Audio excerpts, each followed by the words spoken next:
Hey everyone, it's me again. I'm here to do another video for you.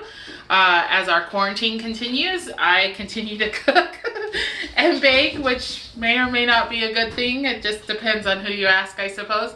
But anyway, the other day we were all craving Johnny Carino's Italian nachos. I don't know if you've ever been there, if you've had them, but they are so good.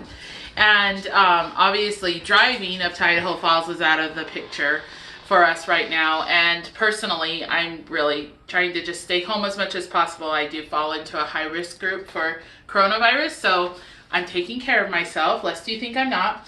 So anyway, I thought to myself, I think I could do this at home.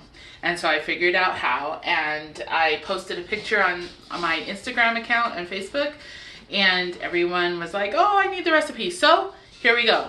This is my thing for today. And it actually goes hand in hand with what I wanted to do anyway, which was teaching you how to make an easy Alfredo sauce and an easy gravy, in case you don't have packets or you can't do packets for whatever reason. So we're gonna pair them up together and my family's gonna get an awesome lunch, and maybe yours will too.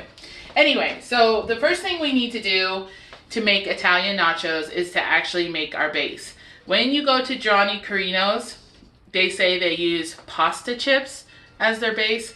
I have no idea what pasta chips are, and I haven't looked on Google, so there's probably an answer. But what I use is, at Costco, you can get those tortillas that haven't been cooked yet, the flour tortillas that haven't been cooked yet. And so I had a bag of those. I usually have a bag of those hanging around for when I want to make enchiladas or tacos. And so I thought, I bet I could fry those. You know, that's how the best recipes come about, is some person sitting around going, I bet I could fry that. And so here we go. I fried them and they were good. So I have right here my deep fryer. It's a fancy one. It's a Tefal Ultimate Easy Clean. It filters the oil. It collects here when you're done using it. I love this fryer. Love it, love it, love it. I use it to make donuts and all sorts of things. So anyway, in here I just have regular vegetable oil at 374 degrees. What if you don't have a fryer? Oh, if you do not have a fryer, you can use a heavy pan with oil in the bottom, probably 2 to 3 inches deep, and I would put it at medium hot heat, maybe medium high. And you can use a candy thermometer to watch the temperature to make sure it's not going above. I would not go above 375 degrees.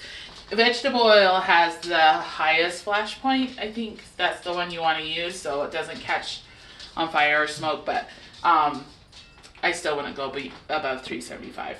Anyway, so if you have a deep fryer like this or a Fry Daddy, those also are really nice. What you do is, you can't just plop these in. I learned that the hard way the other day. You have to put them in a minute until you can see them bubbling and they fill with air. Once that happens, they won't float to the bottom. So you just stick them down into the hot oil for a minute until that end puffs up with some air and they start frying. Now, the process for these, I don't know that I'll keep you around for the whole thing because I don't want this video to be 5 hours long. Is once I get my fryer full of these, you'll see that the edges start to turn golden brown. And when I see that, I take a little pair of tongs that I have and I just flip them over. I will warn you, I'll just do a small batch so you can see this part, and then I'll finish frying the rest and I'll come back to you for the sauce. But anyway, sometimes they fill with, you can see how there's some of them are really puffing up. Like, look at that little dude over there. He's all puffed up and belly out, and they become hard to turn at that point. So what I do is I just pop the bubble with my tongs and force it to flip over. It's kind of fun, actually. But anyway, okay, we're gonna call that good. I don't see the edges turning golden brown yet, so I pop the lid back on. You can see that my temperature dropped on my oil, my red light's on. So I just let them cook for a minute until that red light goes off. It just did. And I'm going to give them just a few seconds more until I see in my little window that they're turning golden brown. But Brian asked me this morning, could you guys use just regular flour tortillas? Even if they're not the raw ones that you have to bake from Costco. I don't know, maybe you could try it. I mean, it's better than nothing, right?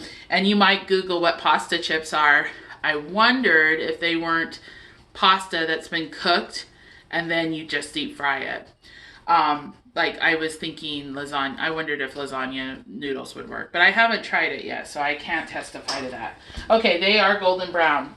So take my little tongy dudes here. Oh, what a great shot. I have to give props to my little cameraman there. He's awesome. Okay, so flip these bad boys over. Like that. All of these are flipping over nicely for me, so I don't have to pop any of them. But if you can't get it to flip, just pop that air sac. Oh, see, that dude doesn't want to flip. I just pop it and then flip them. I force him to flip.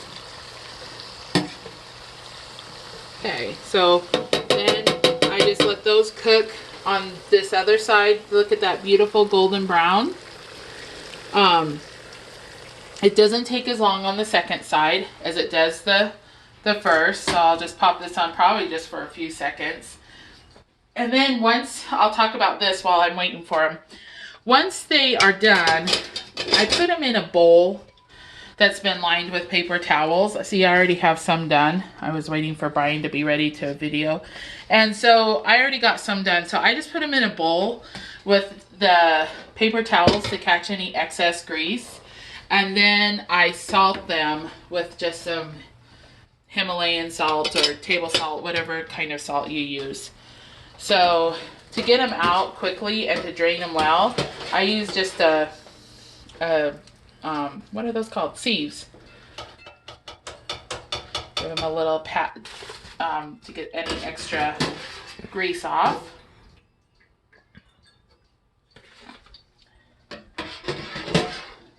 Get out of there, Brian. He is such a stinker. He tries to eat everything. He is a brat. Okay, so here I just sprinkle them with a little salt. Bop, bop, bop. Woo, yeah, baby. And those, I'm going to fry all those. I'm going to fry the rest of this plate up, and then I'll come back to you. Okay, we are back. We are to the step of making the Alfredo sauce. So what I have here, I don't know if you can get close enough, Bri, to kind of see, is I have some 4 tablespoons of melted butter. That's a half stick. Okay. To that, I'm going to add 4 tablespoons of flour. So it's equal parts, butter and flour. We're just going to whisk that up. Now, we're going to let this cook for a minute just to cook the flour a little bit. I'm going to be honest with you. I'm not a chef. I've never gone to chef school. Nothing like that. But I just have cooked a long, long time, and I don't know why, but you always cook your flour. So I don't know the reasoning behind it. Okay, I'm going to drop my heat just a little bit. I have gas heat, and sometimes it sneaks around these smaller pots and kind of starts burning my hand. Okay, to this, once we've gotten our flour nice and cooked for a minute. And what's that called? This is called a roux. You've probably heard that before. From this base, honestly, you can make anything. You can make Alfredo sauce, which is what we're making today. You could make a gravy by just adding to this either chicken stock or beef stock.